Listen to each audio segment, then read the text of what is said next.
So first of all what is a chemical bond. तो याद रखो the force of attraction between two atoms और ions जो कि बाद में आइंस बन जाते हैं that hold them together in a unit cell unit is called chemical bond. Chemical bond दरअसल एक फोर्स ऑफ अट्रैक्शन का नाम है। कहाँ पाई जाती है ये फोर्स ऑफ अट्रैक्शन? ये फोर्स ऑफ अट्रैक्शन पाई जाती है एक दो एटम्स कह लो या दो आइंस के दरमियान में। ठीक है ना, फोर्स ऑफ अट्रैक्शन है दो एटम्स या दो आइंस के दरमियान में पाई जाती है और उस फोर्स ऑफ अट्रैक्शन को कहते हैं केमिकल बॉन्ड। और बॉन्ड बेसिकली उर्दू में जो है वो जुड़ने को ही कहा जाता है। और यहाँ पे जो जुड़ने से मुराद हो रही है वो हो रही है कि दो एटम्स आपस में एक दूसरे के साथ इंटरेक्ट करें, बन के कंपाउंड बने, मॉलिक्यूल बने। तो वो जो चीज़ होती है जो उनको होल्ड करके रखती है आपस में, उसी को हम कहते हैं chemical bond, that force of attraction. और जैसे कि हमें मालूम है पहला जो हमें पढ़ना है केमिकल बॉन्ड आज के इस लेक्चर के अंदर वो है आयनिक बॉन्ड। ठीक है ना, आयनिक बॉन्ड, और वो आइन से निकला है, इसमें यकीनन आइंस फॉर्म होते हैं। लेकिन एक डेफिनेशन देख लो पहले। केमिकल बॉन्ड जो कि फॉर्म होता है बिटवीन टू एटम्स, दो एटम्स के दरमियान में बनता है, किस वजह से? सबसे इंपॉर्टेंट बात यह है कि due to the transfer of electron और इलेक्ट्रॉन्स, या तो एक इलेक्ट्रॉन या एक से ज़ायद इलेक्ट्रॉन के ट्रांसफर की वजह से अगर होता है, यानी कि एक एटम से दूसरे एटम के अंदर जाने की वजह से होता है, from one atom to another atom, is called ionic bond, और इसको इलेक्ट्रोवैलेंट बॉन्ड भी कहा जाता है। तो यहाँ सिंपल सी डेफिनेशन बनी ना, अभी सिंपल सी डेफिनेशन ये है कि इलेक्ट्रॉन एक एटम से दूसरे एटम में जाएगा, यानी कि वो जो एटम्स हैं वो एटम्स नहीं रहेंगे। जब इलेक्ट्रॉन निकलेगा तो वहाँ पर एक जो है वो पॉजिटिव आइन बनेगा, जहाँ पर इलेक्ट्रॉन आएगा वो एक नेगेटिव आइन बनेगा। तो ये जो पॉजिटिव से नेगेटिव की अट्रैक्शन है, जब पॉजिटिव नेगेटिव को अट्रैक्ट करता है, जैसे कि हम लोग इलेक्ट्रोस्टैटिक्स में स्टडी करते हैं, तो बात ये है कि पॉजिटिव चार्ज नेगेटिव चार्ज को अट्रैक्ट करता है। तो ये वो फोर्स है जो इन दो आइंस के दरमियान में, क्योंकि जब इलेक्ट्रॉन ट्रांसफर हो गया है तो वो एटम से एक्चुअली किस में कन्वर्ट हो गए? वो एटम से कन्वर्ट हो गए आइंस में, पॉजिटिव आइन में, नेगेटिव आइन में, कैट आइन में या एन आइन के अंदर। ठीक है ना, जैसे कि इधर देखिए ये आपको सोडियम नजर आ रहा है। सोडियम के पास आप देखो तो पहला जो ऑर्बिट है के शेल है, के शेल के अंदर आपको दो इलेक्ट्रॉन नजर आ रहे हैं। और इसी तरीके से जो एल शेल है उसके अंदर 1 2 3 4 5 6 7 8 इलेक्ट्रॉन नजर आ रहे हैं। और जो एम शेल है उसके अंदर जो है वो एक इलेक्ट्रॉन नजर आ रहा है, ये वाला इलेक्ट्रॉन। ठीक है ना, तो जैसा कि हम जानते हैं कि इलेक्ट्रॉन्स कोशिश करते हैं, जो एटम्स हैं वो कोशिश करते हैं स्टेबिलिटी की तरफ जाने के लिए। और स्टेबिलिटी के लिए उनको कौन सा रूल?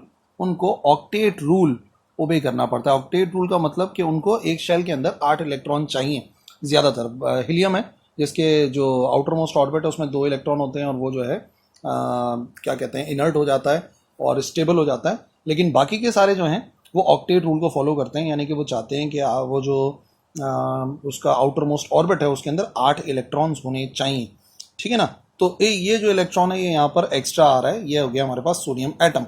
अच्छा, इसी तरीके से एक फ्लोरीन एटम है। उस फ्लोरीन एटम की खास बात ये है कि फर्स्ट ऑर्बिट के अंदर उसमें 2 इलेक्ट्रॉन नजर आ रहे हैं, और सेकंड में 1 2 3 4 5 6 और 7 इलेक्ट्रॉन नजर आ रहे हैं। यहाँ पर क्या बात है? ठीक है ना, ये आ गया एक मेटल, ये आ गया एक नॉन मेटल।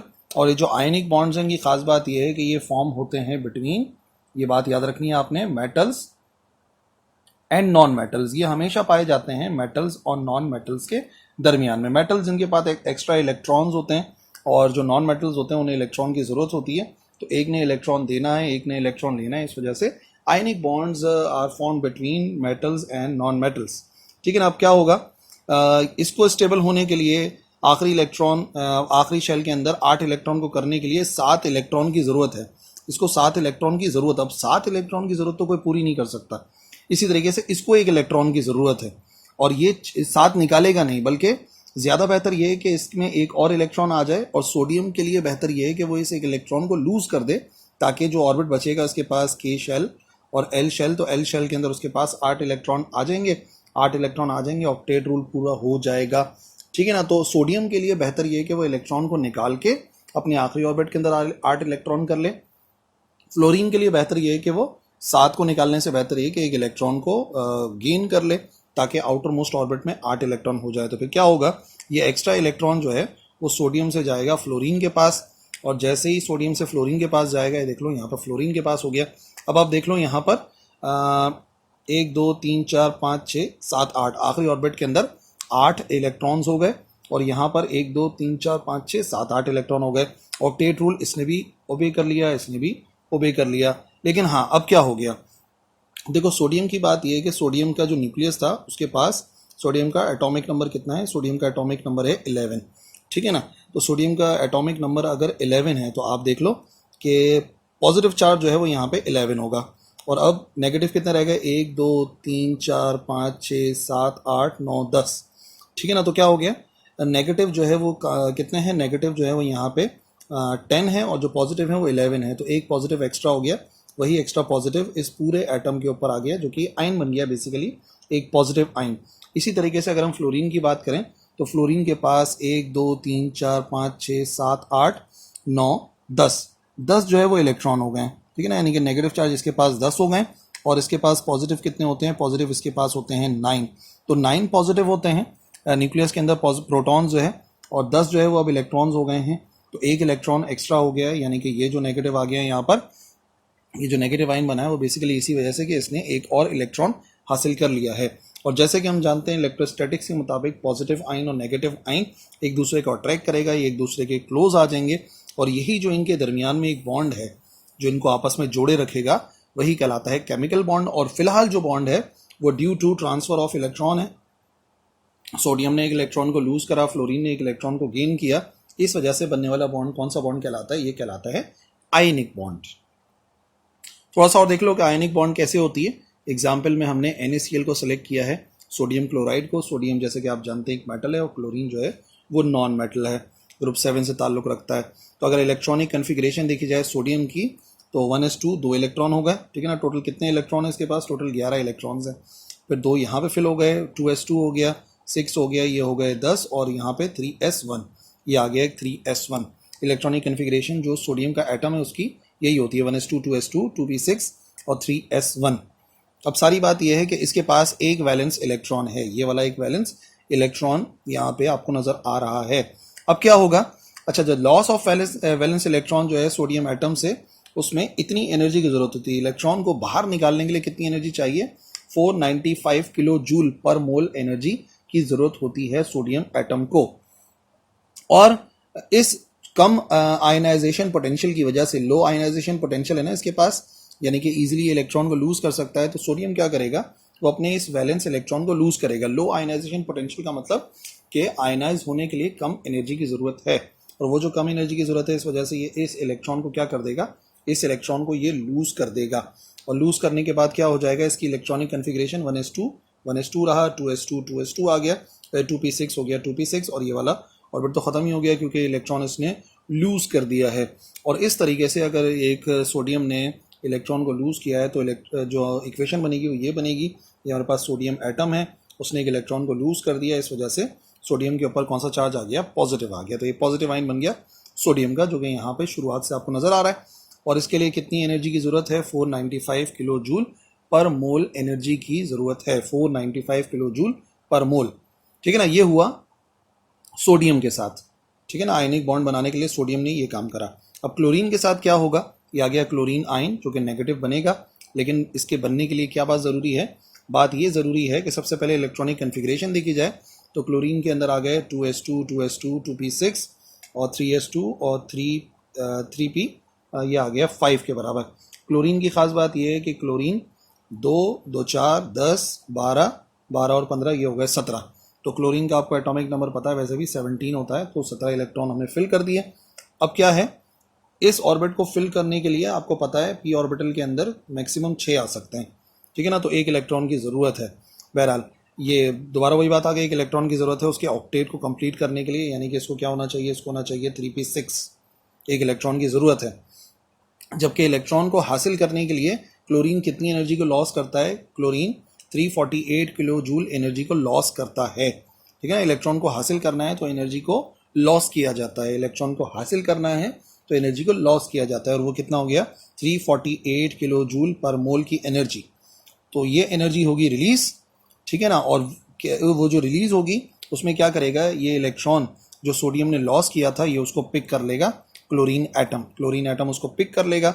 और जैसे ही क्लोरीन एटम पिक करेगा तो आप देख लो 1s2 1s2 2s2 2s2 2p6 2p6 3s2 3s2, लेकिन ये जो 3p5 था अब ये कितना हो गया, ये हो गया 3p6, यानी कि ऑक्टेट रूल हुआ कंप्लीट। ये जो ऑर्बिटल था p वाला ये हो गया है कंप्लीट, और जब ये कंप्लीट हो गया है तो अब इक्वेशन पहले देखो क्या बनी। इक्वेशन बनी कि क्लोरीन ने एक इलेक्ट्रॉन को लूज करा और इलेक्ट्रॉन लूज किया तो एनर्जी कितनी 348 किलो जूल पर मोल। हमने अभी भी आपको बताया था कि उसके लिए क्या करना पड़ेगा, इसको एनर्जी रिलीज करनी पड़ेगी 348 किलो जूल पर मोल। वही यहाँ पे लिखा है लूज करनी पड़ेगी, इस वजह से हम साइन यहाँ पे यूज कर रहे हैं नेगेटिव का। अब एक बात आप ऑब्जर्व करो, इसकी एनर्जी कितनी है, इसकी एनर्जी है 348, ठीक है ना। ये वो एनर्जी है जो ये रिलीज करेगा। और ऑलरेडी हम लोग क्या पढ़ के आ चुके हैं, ऑलरेडी हम लोग पढ़ के आ चुके हैं कितनी थी, ये देखो 495 और बारी आ गई कितनी 495 माइनस 348, 495 348 ये कितना हो गया, ये हो गया 147 किलो जूल पर मोल। ये आ गया एनर्जी डिफरेंस।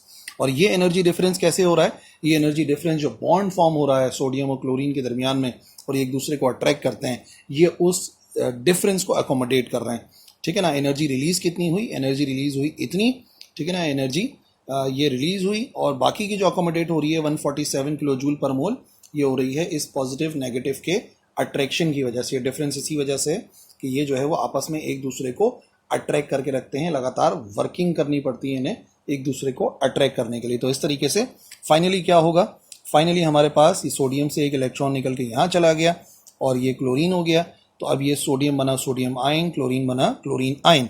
और पॉजिटिव नेगेटिव जैसे कि हम जानते हैं एक दूसरे को अट्रैक्ट करता है, ये एक दूसरे को अट्रैक्ट करके क्लोज आ जाएंगे और ये बन गया है हमारे पास एक ionic bond between sodium and chlorine, जो कि बन गया NaCl कॉमन सॉल्ट, ठीक है ना। ये हो गया NaCl जो कि होता है कॉमन सॉल्ट, ठीक है। तो इस तरीके से आयनिक बॉन्ड फॉर्म होता है। एक एग्जाम्पल हम लोगों ने डिस्कस कर लिया है बिटवीन सोडियम एंड क्लोरीन। इसी के साथ साथ अब फिजिकल प्रॉपर्टीज देखनी थी मैंने, प्रॉपर्टीज ऑफ आयनिक कंपाउंड्स। तो 4 प्रॉपर्टीज हैं, उनको 1 बाय 1 डिस्कस कर लेते हैं।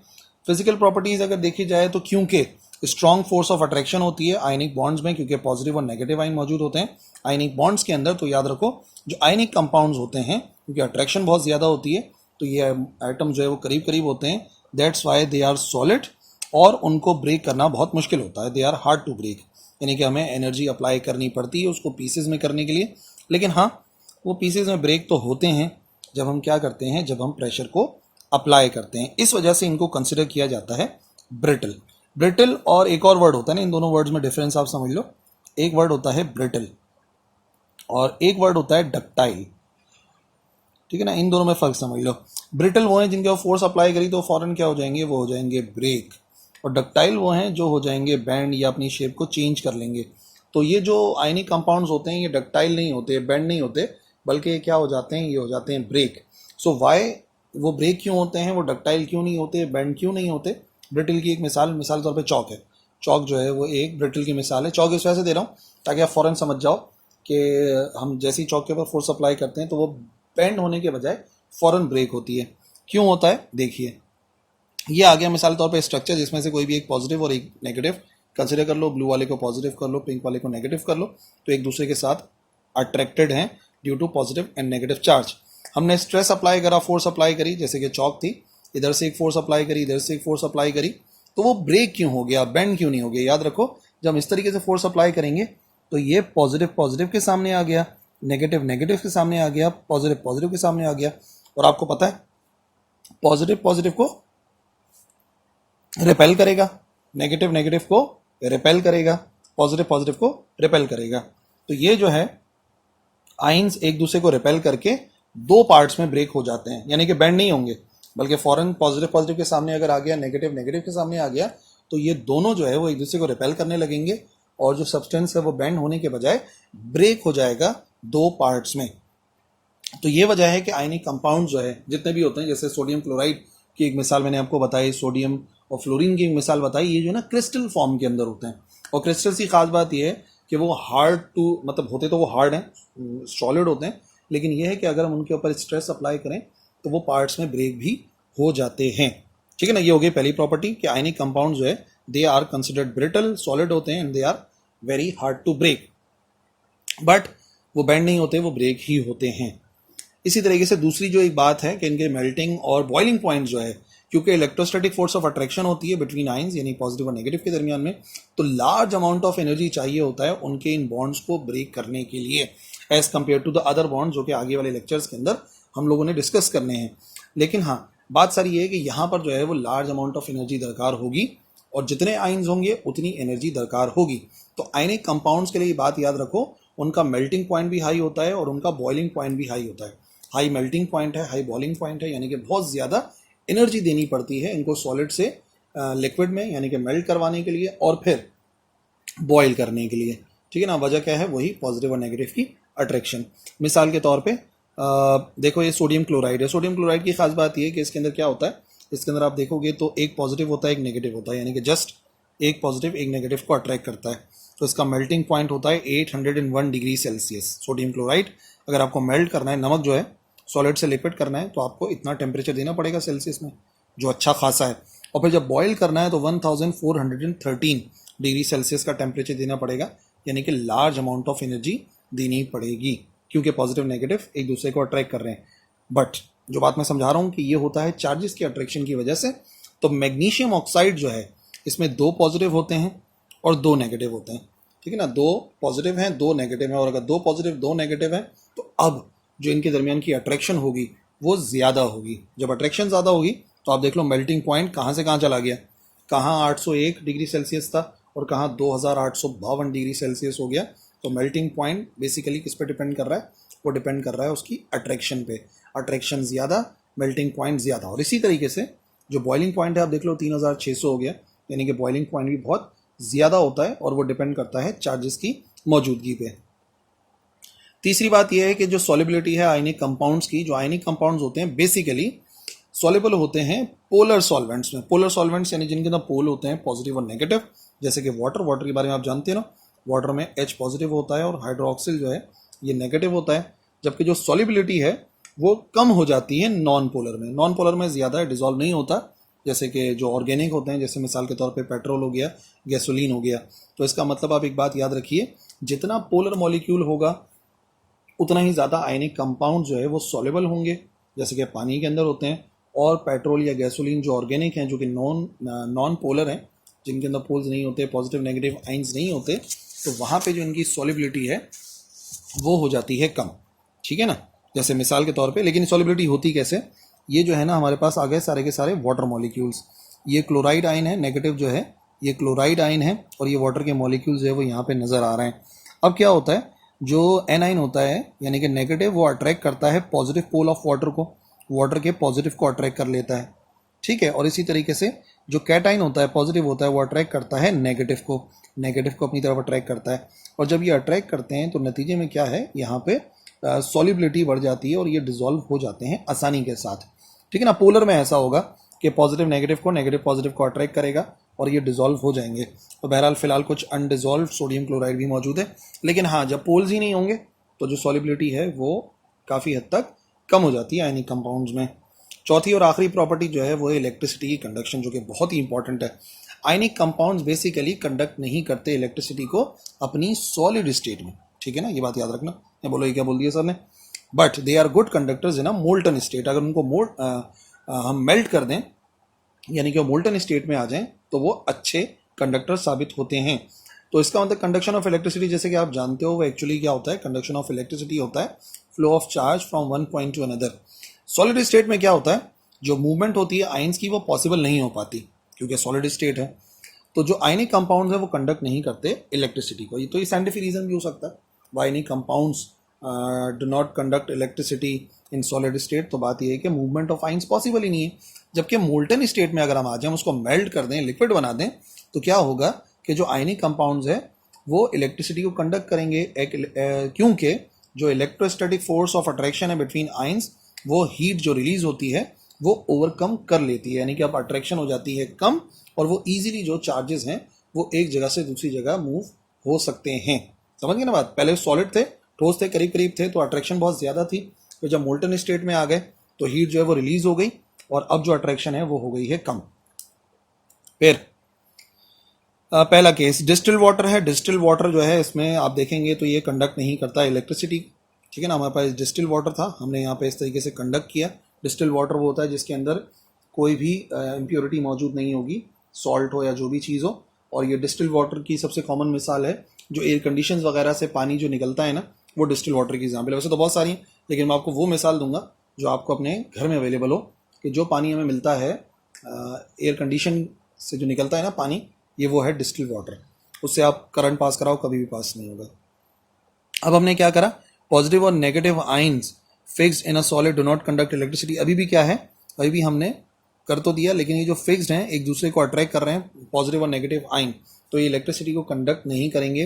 और देख लो इलेक्ट्रिसिटी कंडक्ट नहीं हो रही है बैटरी से जुड़ने के बावजूद, और बल्ब नहीं जल रहा है, इसका मतलब अभी भी कंडक्शन नहीं हो रही है। लेकिन क्या होगा, हमने सोल्यूशन बनाया, और सोल्यूशन क्या बनाया, पॉजिटिव नेगेटिव आइन मूव करेंगे, और जब मूव करेंगे तो इलेक्ट्रिसिटी कंडक्ट हो जाएगी। पॉजिटिव जाएगा नेगेटिव की तरफ, नेगेटिव जाएगा पॉजिटिव की तरफ, और जब इस तरीके से चार्जेस मूव करेंगे तो उसी को हम कहते हैं कंडक्शन ऑफ इलेक्ट्रिसिटी। तो कंडक्शन ऑफ इलेक्ट्रिसिटी तब पॉसिबल है जब हमने सोल्यूशन बना दिया है, तो नेगेटिव पॉजिटिव की तरफ गया, पॉजिटिव नेगेटिव की तरफ गया। सिर्फ सॉल्ट अगर है NaCl, आप प्रैक्टिकल करके देख सकते हो, करंट को पास नहीं कराएगा। बट अगर हम उसको डिसॉल्व कर दें पानी के अंदर, तो क्योंकि वो लिक्विड हो गया, अब जो है आप देखोगे तो कंडक्शन होने लग जाएगी। तो इससे ये बात साबित हो गई कि इन solid state ionic compounds conduct नहीं करते इलेक्ट्रिसिटी को, बट इन मोल्टन स्टेट वो ऐसा करते हैं।